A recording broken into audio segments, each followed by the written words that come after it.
My name is Phyllis Macfarlane, and I work for GfK. And at the moment, I'm fortunate enough to be managing a program of education, setting up master's degrees and interviewer accreditation in several countries in Africa. And so, at the moment, I'm very interested in the emerging markets. They're very challenging, but I'm enjoying every minute of it. But all my life I've been a market researcher and a B2B specialist, so I jumped at the opportunity to write the B2B answers to the 10 questions in the SMR book, and I'm thrilled to be speaking to you now because I believe that B2B is the Cinderella of market research, and it doesn't deserve to be. I believe it's neglected in terms of education and publications, and in fact it should be the belle of the ball. So why do I think that that B2B research is neglected? I'm sure you agree with me that you don't get as much training or comment on it as it was. First of all, I should say that B2B is an important part of the industry. I've always estimated that it's about 10% of custom business, but it is more difficult, and it's very hard to standardize on or automate B2B research approaches. It is just less homogeneous than B2C market research. You do need to think much more about what you're doing and go back to first principles. I mean, to me that's exciting and a good thing to do, but it does mean you have to spend more time on it. You have to sample properly. You have to think very carefully about how you're going to find and define the right respondent. You have to collect complex data about a company, which might be quite a large organization. You generally have to weight the data, and most people, even market researchers' eyes still glaze when I talk about weighting data. And last but not least, you really have to understand how business markets work, which again is not so intuitive to us all as perhaps it is in understanding how consumer markets work. So it's not surprising that B2B is avoided a little bit. We all dislike the difficult part of a subject, don't we? So that's really why it ends up as the Cinderella of the market research industry. But in the early days of market research, that wasn't the case. B2B was seen as quite a specific specialization. So I'm going to give you now a short history of B2B research. I did have a history teacher who used to say that the only thing you learn from history is that nobody ever learned anything from history, and she did have a good point, but sometimes it's good to understand where something has come from, because if to understand all is to forgive all, as they say, and if you understand where B2B research comes from, it might help you see where it fits now in the modern era and where it is going to go in the future. So if you go back to the early days, even before I became a market researcher, it used to be called industrial research, and it was seen as a specialist area, and there were specialist market research companies that dealt with it. The company I first joined, for example, was called Indal, which was Industrial Data Limited. We quite quickly segued that, and we became Indal Business Research. Then later, when we were bought up, we became NOP Corporate and Financial, and now that is, it's two departments really. It's GfK NOP Technology and GfK NOP Financial. So that little story in itself tells you the history of business research. But if you go back to the days of the 70s and 80s, clients tended to be either B2B or B2C. Very few clients actually served both bases, and if they did it differently.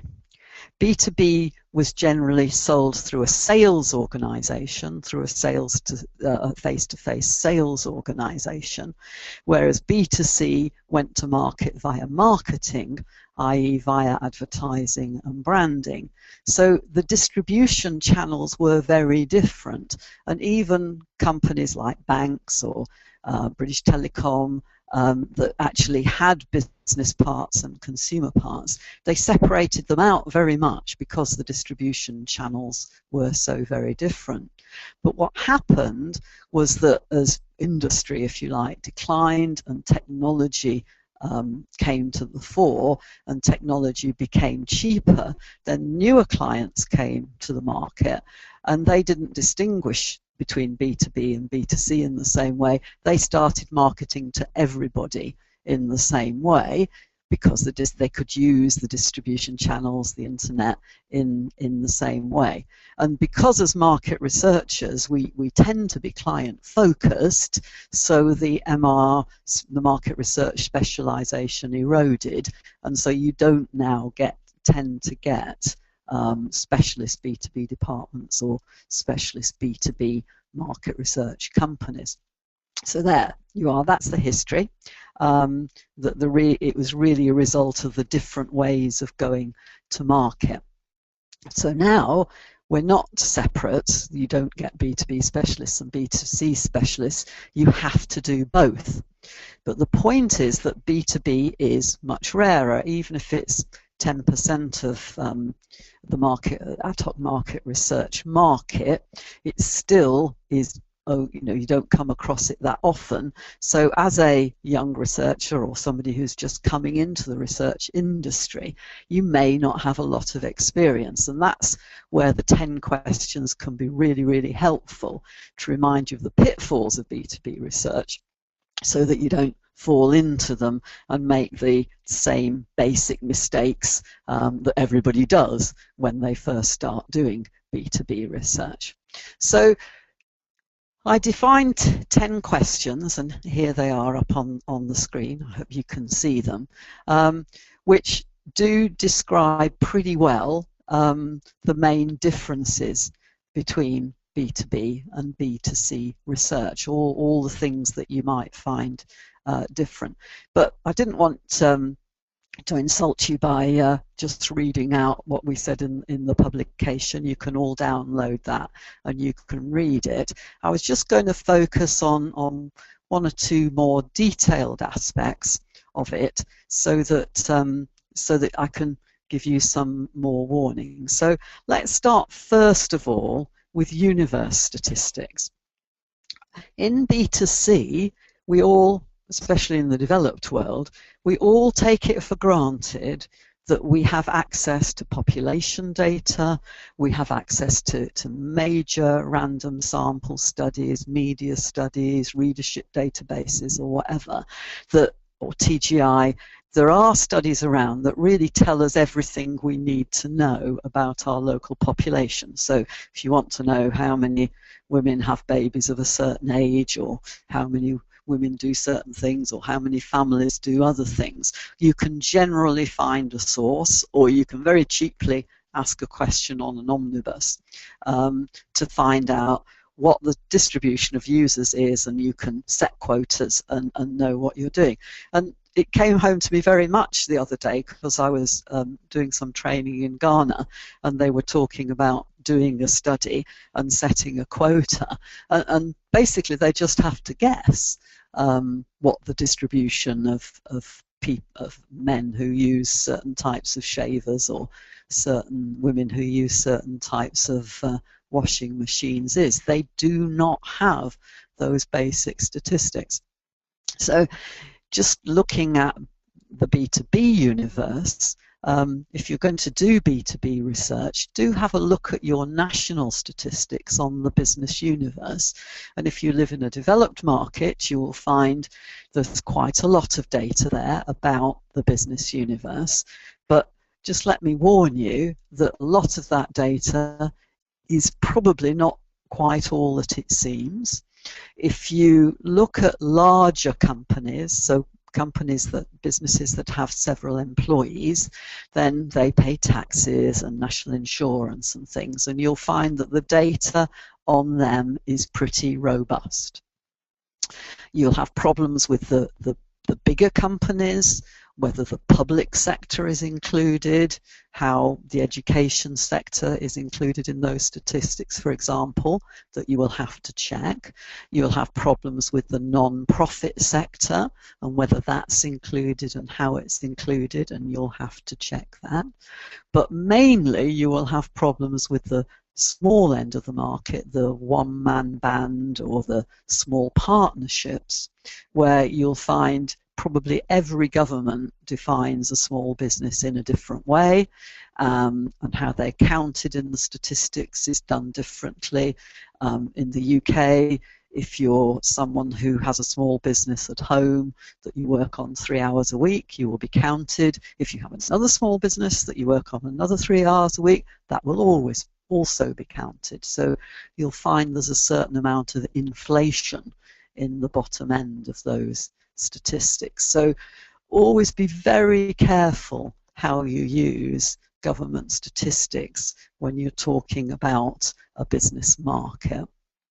And it came home to me again when I look at the emerging markets, because very often there you don't have any business statistics at all, and then if you want to do research, business to business research, you're very often in the situation where you have to actually do a census of the universe that you are going to cover.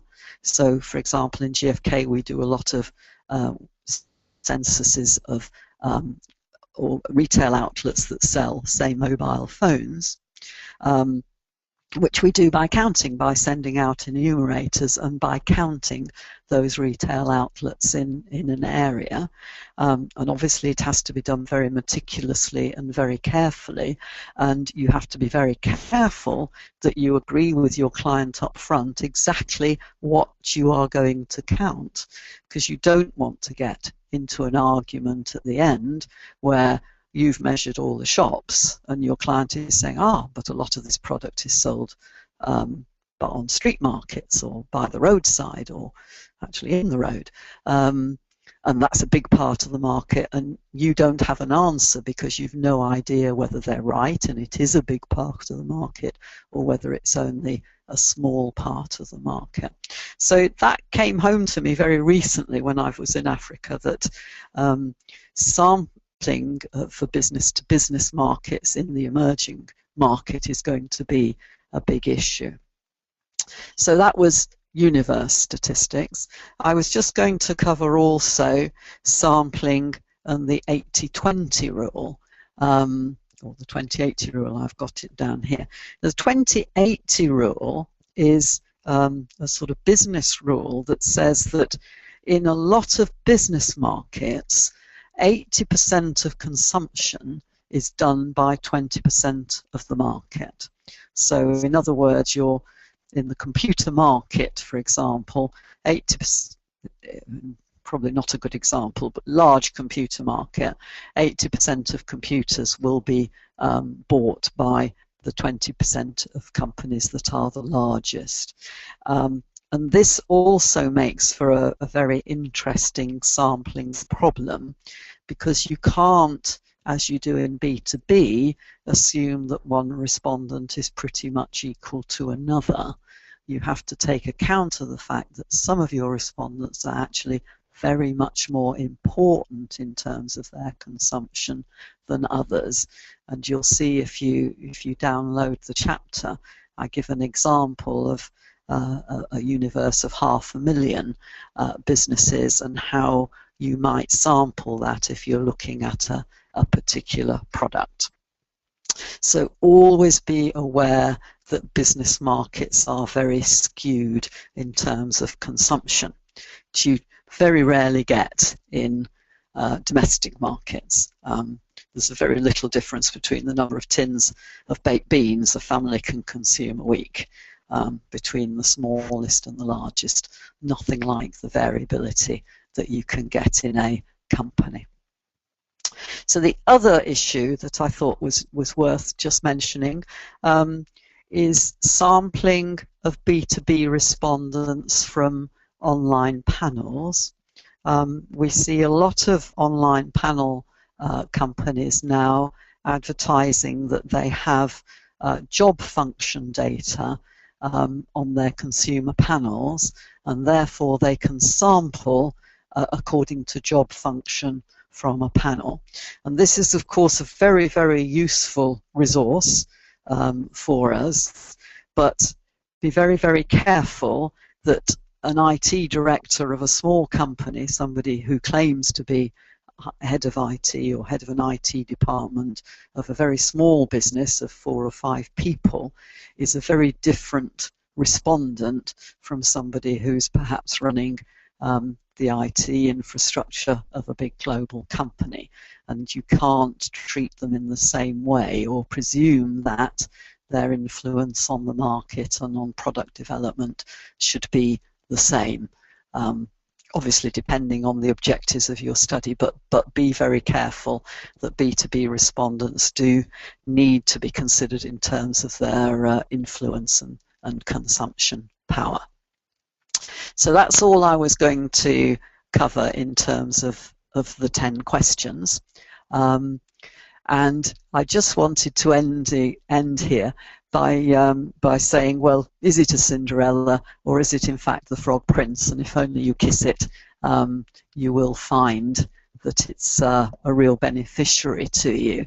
For me, B2B research is definitely more challenging than B2C research, and therefore to me that makes it much more interesting and much more rewarding.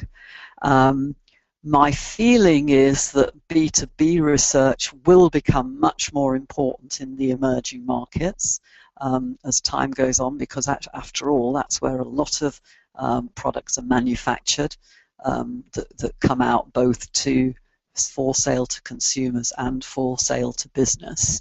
So where there's been a decline in that sort of research in the developed market, there will be a big growth, I predict, in the emerging markets. So my advice to young researchers is always go where the action is. The action very much is in research in emerging markets, and I predict that B2B research will become very important. So whereas the challenge for me, I won't tell you how many years ago, was really to take consumer techniques and apply them to B2B market research. That was what we tried to do when we were first setting up the B2B specializations.